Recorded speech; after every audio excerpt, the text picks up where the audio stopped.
California. Hi, Margaret. Welcome everyone who's joining today. Thank you so much for coming. I know you're probably all busy prepping for Thanksgiving, as am I. I just painted the steps of my house. Just I had like a panic. They just didn't look good. So there's a lot going on over here. But what's really nice about these cookies is that they're so simple. They're so fast. They're just like a really great cookie just to have in your back pocket, whether you do these for Thanksgiving or you color them a different way or don't color them at all and use them year round. They're just a really delicious, tender sugar cookie to have in your back pocket.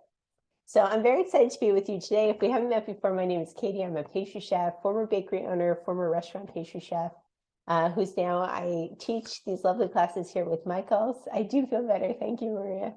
I teach these great classes with Michaels. I'm here through the holiday season teaching some really amazing classes. There's some extra good ones coming up for Christmas, so I hope you RSVP for those.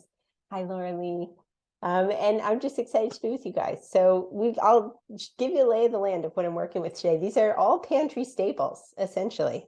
So it's a really good cookie. So Kana, when you can, come on down and I'll show everybody my ingredients here. No pressure. Okay, great. So really simple stuff. The two things that I am using today that you will need are these leaf cutters, which I just washed this and left it wet. So I've got these from Michaels. These are cute little, they punch out. So you get like the little veins of the leaves once you press this down. You can use these. You could just cut these cookies out with standard cutters. You can use a fluted round if you want to go that route, or really any shape that you prefer. We're going to color the cookies with gel food coloring, and we'll talk about why gel is so important. We don't want to sort of thin out the dough of our cookies and make it wet and sticky. So gel is going to be a really good friend there. And then all of the staples, all the stuff you've got in your pantry. You've got butter, granulated sugar. I've got my favorite thing, my vanilla bean paste that I put in just about everything. All-purpose flour, 1 egg, a little baking powder, and a little kosher salt. And that's it. So if you want to take these in another direction, you can add to the vanilla extract with any sort of extract you love, whether it's peppermint for the holidays, maple extract, really anything you love for that. You can add a little orange zest to these cookies if you want to, a little spice if you're feeling, inspired. But you can really flavor these in so many different directions. I'm going to be using my stand mixer. You can also use a handheld mixer for this. These are really easy cookies. My butter is at room temperature. You want to make sure your butter is nice and soft before you start, so it's going to blend smoothly into the dough. And if you are baking along, whether you're baking along with me here today or if you're watching the YouTube video of this, make sure you preheat your oven to about 350 degrees. That's going to be nice to keep the color of our cookies intact and just bake them until they're firm. So other than that, I've got a rolling pin. I am using gloves today, and you will find it's helpful for these cookies. We're going to be coloring them I'm probably going to do 4 different colors. So I've got some gloves just to protect my hands from all that color, especially because the holiday is coming up, and I don't want anybody to be like, why are your hands so many colors? That would be kind of fun, but still. But that's pretty much it. So I'm going to get started by just creaming my butter and sugar. So this is at room temperature. It's nice and soft. And it's funny, when it comes to cookies, room temperature, when you're working with a cookie like this, would be nice and soft. The temperature of my house right now is I would say about 70 degrees. So you can see it just sort of gives under the weight of my finger. But if you over soften your butter, you can run into trouble when you're making cookies. They can actually flatten out a bit. They just won't beat up as nicely. They won't bake without spreading. And you can run into some issues there. So I would say about an hour at room temperature is great. Maybe 2 if it's the middle of the winter and it's really cold, but that's plenty. I'm going to get my sugar in as well. That's half a cup of granulated sugar. And the recipe for these cookies is in the class description. So you can kind of check that out as well. But I've got 1 stick of butter and a half a cup of sugar. I'm going to beat those up just until they combine. You don't have to overdo it. And we'll just go ahead and get our egg cracked. So that's ready to go as well. And this makes I would say about 1.5 dozen cookies or so. You can double this recipe if you want to. Oh, that's great. Oh, that's nice. That's good. All right, so my butter and my sugar are beaten up a little bit. I'm just going to give them 1 quick mix. That's it. You don't have to overdo it. You don't really have to get it so light and fluffy. We're just combining. I'm going to get my egg in. And if your egg is at room temperature, that's bonus points. It's going to emulsify even better with the fat. But if not, that is okay too. And at some point, after this sort of beats in a little, I'm just going to scrape down my bowl just with my spatula, just to get it all together.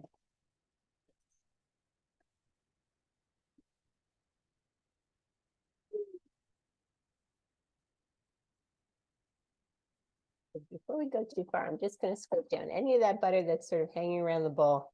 I want to make sure I get that in. I'm going to scoot this over so you guys can see a little bit better. All right, so just give that a scrape with your silicone spatula. And we'll get it mixing again.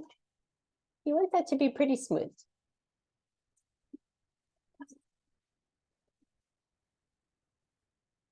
All right. Perfect. That's it. So let's get in the rest of our stuff. We've got our vanilla. And again, you can flavor these in so many different ways. That's the fun of like a classic butter cookie. You could take it in so many different directions. All-purpose flour. This is 1.5 cups of all-purpose.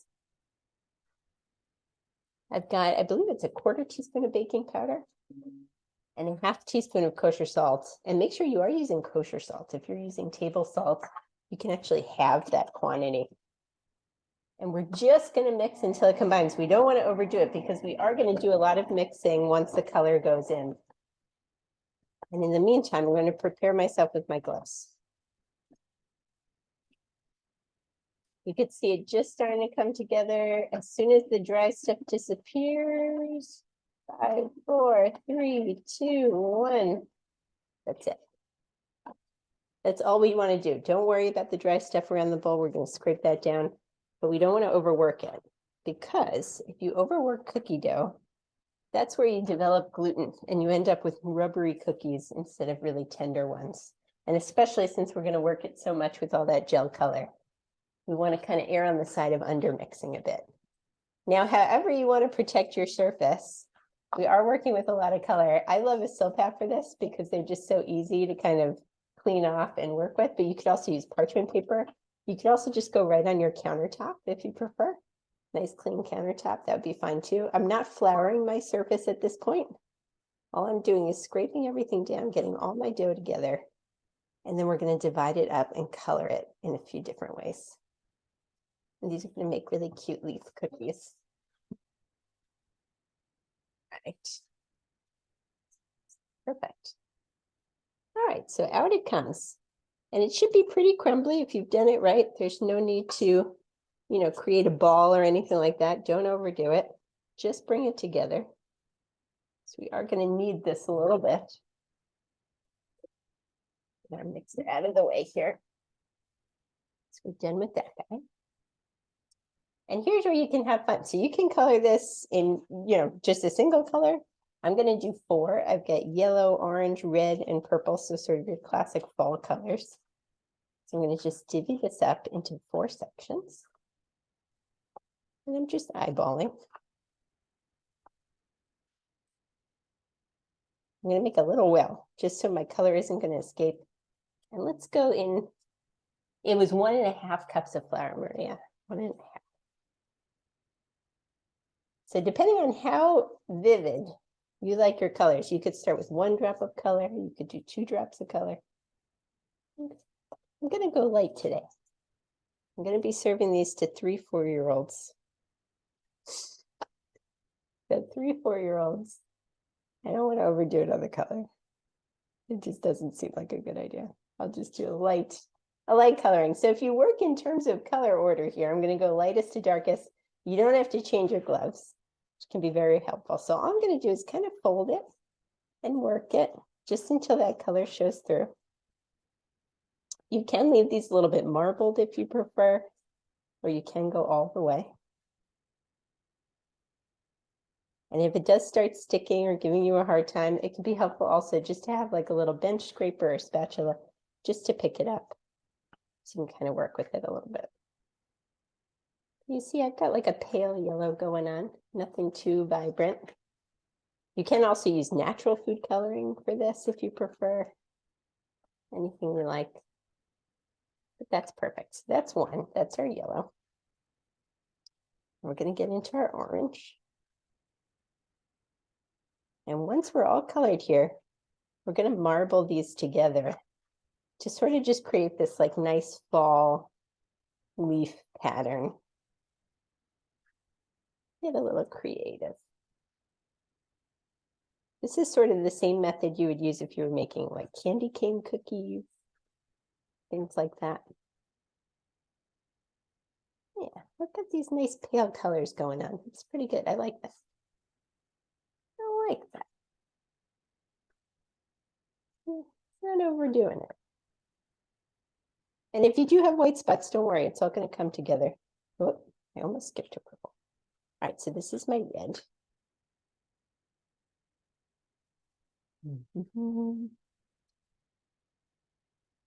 I do love having just a pack of these gel colors in the cabinet. I feel like I use these so often. But they stay forever. You can even store them just in an airtight container or a zip top bag.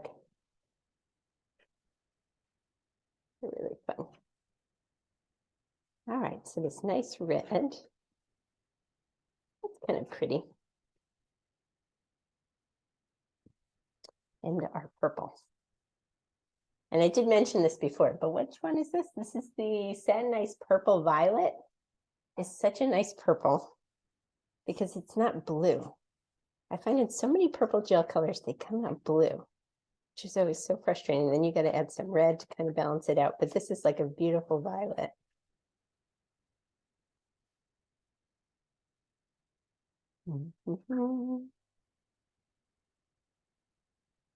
If it is sticking on you and you're struggling, you can always refrigerate this dough a little bit just to kind of firm up that fat. Give yourself a hand. Perfect. It's like a very light, it's a light lavender. I feel like the other parents will appreciate that I didn't go overboard. All right, so now's where you can have some fun. So we are going to roll this out between sheets of parchment just to make it easier because I am working with this dough fresh. If you were not in a rush, you can wrap each of these. You can even wrap them together. It doesn't really matter. And chill them in a disc just until they're firm. It's going to be a little bit easier to work with. But because we're sort of just going straight through, I'm going to actually remove this silpat, switch to parchment, and we're going to roll right on parchment paper just to make it a little bit easier and to keep the dough from sticking. And I am going to marble these together. So my favorite way to marble is just to sort of create logs.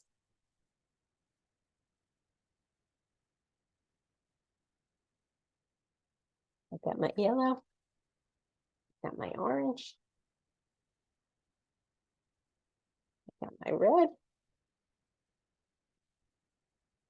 And don't worry, this doesn't have to be perfect. The whole point of these is that they're sort of supposed to just be fun and marbled. Nothing too crazy.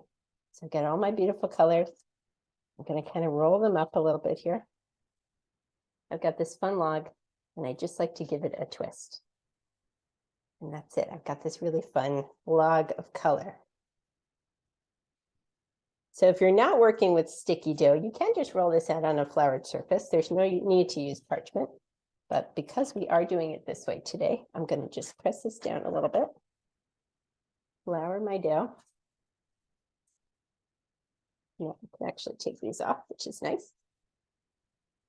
And this is great, even for if anyone's making pie dough for the holiday, rolling between parchment paper is really a game changer. If you haven't tried it, highly recommend.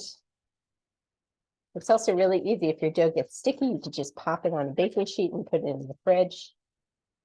It just kind of takes all the stress out of it, which is really nice. And we're aiming for about 1/4 of an inch thickness. Now you notice I'm sort of like rotating a little bit just to make sure I'm getting all the sides. But I'm not worried too much about the shape. All I'm worried about is the thickness. So every once in a while, just take your hand and kind of run it over, see where you're at. You take a piece. I'm a little over 1/4 inch. It peeks out, don't worry.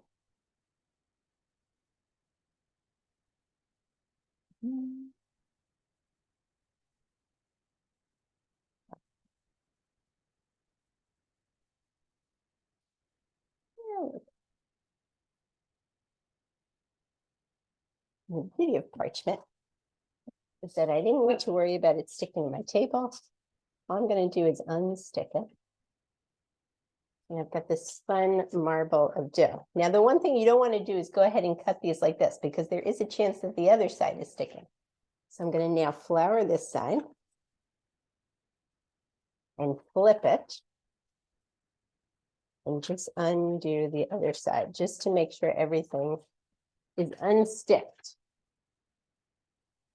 Now I've got a clean sheet of parchment, or you can really use the same one. There's no need to switch out. Lining my baking sheet.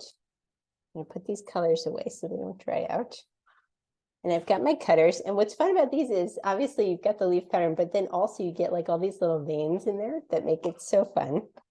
And if you turn this over, like I don't particularly love this side, but I'm going to go with it. I preferred the other side. You could always flip it again if you want to. And I might, because this side is not my favorite. I'm going to just flip. Wow. And I lost it. Come back. Thank you. Okay. That was fun. All right, so at this point, the one thing we don't want is a bunch of flour on top. So just brush it off with your hand or with a brush. In case you're wondering, yes, I am afraid to move the parchment that's under it. I don't want to rip it. Perfect. And now I'm going to take my leaf cutter. You want to do these as close together as possible so you're not re-rolling a whole bunch of scraps. But what's fun is just choose your spots a little bit, punch down, then press the top and lift it out. And you get these really fun little leaves that are so cute. And then just right on your baking sheet. If your cutter at any point starts to stick, especially like in this little stem area, just dip it into, I've got like some flour here that I was using for rolling. Just give it a dip, tap it off. It's going to keep it from sticking. And we're just going to punch a whole bunch of these right onto your baking sheet. And the scraps are going to be even more marbled. Oh, I forgot to punch it. Ah, sorry. The scraps are going to be even more marbly because we're going to have to re-roll those colors together. Come on out. I'm going to do a few more here and switch to my other one.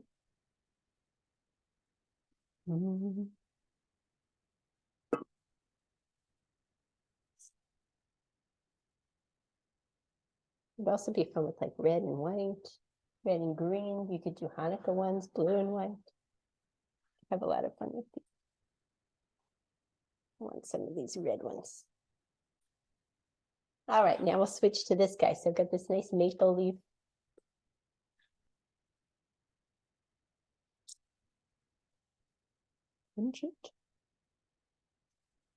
Oh, actually cleaned this earlier. There was a bunch of water hiding in there, so that was not helpful. There we go.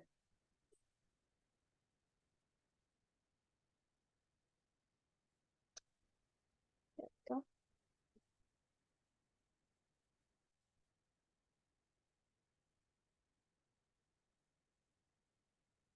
All right, well, let me show you guys. So once these go in, so I'm going to fill this all up. I'll put this aside for later. I'll keep cutting.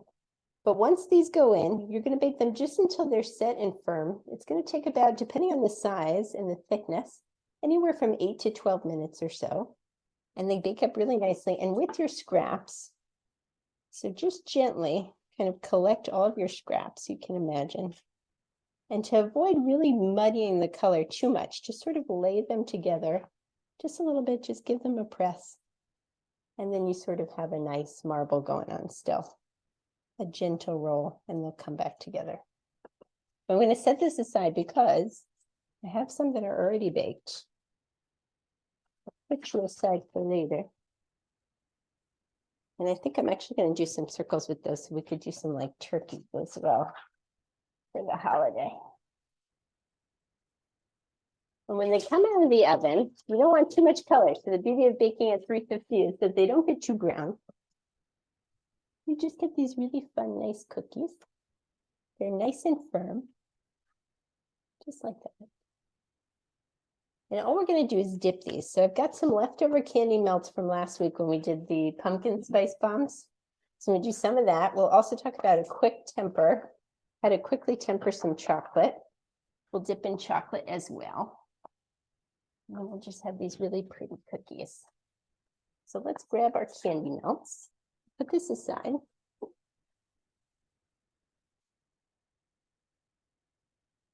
So I've got these guys. I've got pumpkin spice.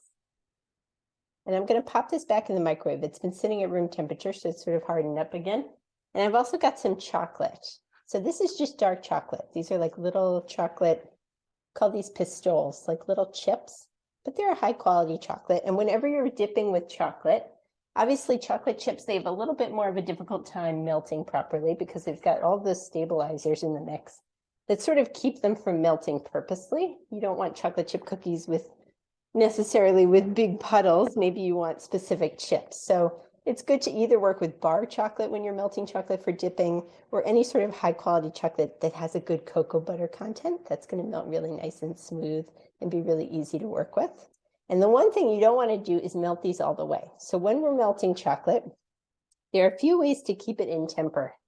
And tempering chocolate is a process where you essentially agitate and heat up and then cool down the chocolate so that it emulsifies really nicely together, and everything ends up with a really nice snap and sheen, nice smooth chocolate, no ripples of any fat or any what we call fat bloom or sugar bloom that sort of mars, the presentation of your final chocolate. So the way to do that is we can either seed the chocolate, which is essentially we would melt all of this down, stir it, and then add more chocolate to it. To kind of agitate and then cool it down. Or my favorite method is just to melt 2/3 of the way and then use that remaining chocolate that's unmelted to kind of stir it all together.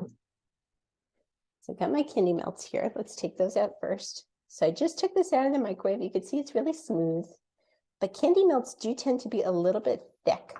So if you run into that issue, a tiny bit of vegetable oil or any sort of oil that you want to add just to thin it really slightly, so that it's going to be dippable. Let's see how far that gets us. Just thinning it just a touch. And if that doesn't do the job, we'll add a little bit more. And you can work right on the baking sheet that you bake these cookies on, but you do want to make sure that they're completely cool before you dip them. A little bit more. Now, any sort of decorations while your coatings are still wet, like I have some really finely chopped pecans, pecans. You could add some spices, you could do sprinkles, anything you feel. That thinned it nicely. And now I'm going to get this melting. So I'm going to do 30-second spurts. I only want to melt it 2/3 of the way. Let's see. Laura Lee, what is the pumpkin spice again, please? Yeah, so this is actually, these are the pumpkin spice candy melts that were from Michael's. These are really fun. I think they probably still have some hanging around. I have this leftover from last week. We did the pumpkin spice bombs, but you can use any kind of candy melts for these. You can use white, you can use caramel, really anything you feel. And the cookies were baked at 350, Maria. I would check them after about 8 minutes just to see how they're doing, just until they're firm. So I got 30-second on my chocolate. You can see it's just starting to melt, but I don't have too much movement. So let's go 30 seconds more. And in the meantime, we could start working with this. So my cookies are completely cool. Let's choose one we like. Let's go with this. This might be a little bit too thick still, but let's try it. Let's see how it ends up. So I'm just going to dip. And I'm going to do like a little sideways action, kind of tap it off a little. Just to kind of give it like a little dip. Let's check this out. All right, 30 seconds more. You can see it's just starting to melt.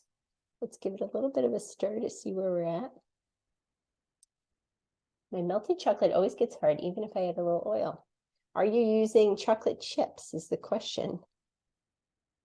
Another thing that can cause your chocolate to seize is if there's any water in your bowl. Water does not like chocolate. I should reverse that. Water likes chocolate, but chocolate does not like water. So that can cause them to seize also. I like this sort of sideways dip. I'm just dipping sideways just to coat kind of one pretty half. And while they are wet, before they set, is when we're going to just sprinkle on some nuts or any other decoration you like. You could also drizzle some of the chocolate over the tops of these. See how our chocolate's doing. All right, so we're looking pretty good. So this is pretty much there. I use the same you're using. Oh, really? Oh, yeah. Then I would say make sure everything is really nice and clean before you start and dry, because water, again, is like that's the one thing you don't want to get into your chocolate is water. But also make sure you're not overheating your chocolate. That can cause it to seize up a bit and harden if your chocolate accidentally scorches a little bit there. And all we're doing is sort of giving it a stir.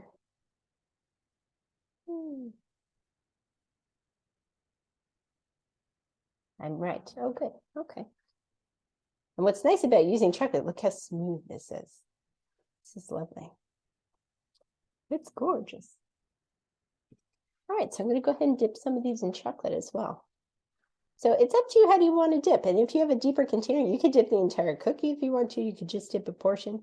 I like this sort of sideways action because it kind of shows off the color of the cookie a little bit. You don't want to eat them. They're too pretty. No way. You should still eat them. But they are fun. And I feel like, you know, like so many pies for Thanksgiving, it's nice to sort of have just like a light something on the table, or you can even pack these up for like little to-go bags afterwards. Little party favors, if you will. But they're kind of fun. They're cute. I'm going to drizzle over the tops of some of these, just to add like a little more interest. If anyone was here last week, you remember the cornets. Probably going to use piping bags today, but you could also, you can make a cornet for these. Remember, while they're wet is the time, especially with candy melts. Got some sprinkles. I think these might be a little too much, but we'll just throw them on, just for fun. Yeah, they're kind of cute. I prefer the nuts. They are cute. And so before I would drizzle, if I'm going to add a drizzle to these, I would cool these first, set my first layer, and then do a drizzle. So maybe we'll keep some of these, pop these in the fridge real quick. Actually, you know what? That's fine. We'll drizzle right over it. We'll go right over the top. We don't have time for that. All right, dip my last few. The beauty of candy melts is they set so quick. They're easy breezy.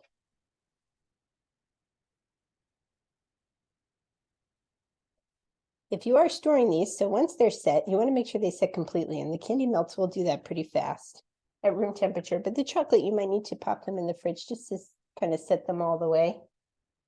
And then they'll be fine at room temperature, just in an airtight container, even for a week or so. For longer storage than that, I would say definitely transfer them to the freezer, and that's going to keep them really nice and fresh. And then you could just bring them to room temperature right before you eat them, which would be excellent. So I've got a little piping bag. I'm going to pour some of my chocolate in. Don't need much. Grab a scissor. A tiny, tiny hole.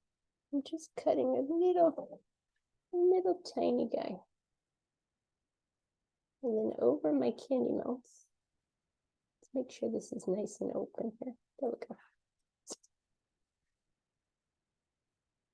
Over my candy melts. Maybe I'll do it over the bowl so I won't lose a bunch of chocolate here. You could just go sideways if you want to. Test your stream a little bit. That's kind of fun. A little extra. A little pizzazz.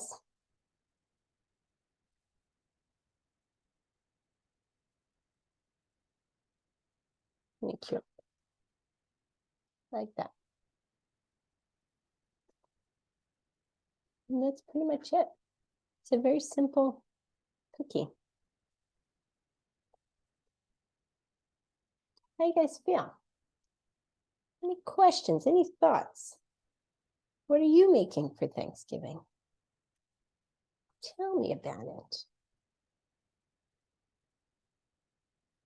I love a good drizzle. A good drizzle is where it's at. They're fun. So again, pop them in the fridge just to set them up. And then you can transfer them to an airtight container, any sort of platter. They'll be ready to serve. But they're like super fun, super cute. A tasty little cookie. Put that off. That's all, folks. 2 really simple recipes between last week and this week. All right, guys. Kana, what do you think? What are your thoughts? Yes, that's about it. Well, thank you guys so much for joining me. I hope you come back. Next week, we've got holiday macaroons, which is a big one. We're going to do red and white macaroons. We'll do some like really beautiful Christmas decorations on them and things like that, French macaroons. We've got a gingerbread class workshop coming up, which is so fun. Great to bring the whole family to, and you can bake along with that.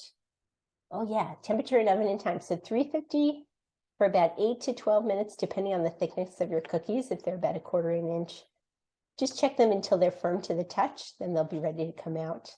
Cool completely before dipping. Thank you so much, Margaret. Thank you guys so much. I hope you have a great holiday. Happy Thanksgiving to all. Thank you so much. Thank you, Kana. Thank you guys. Anya, thank you so much. Happy Thanksgiving.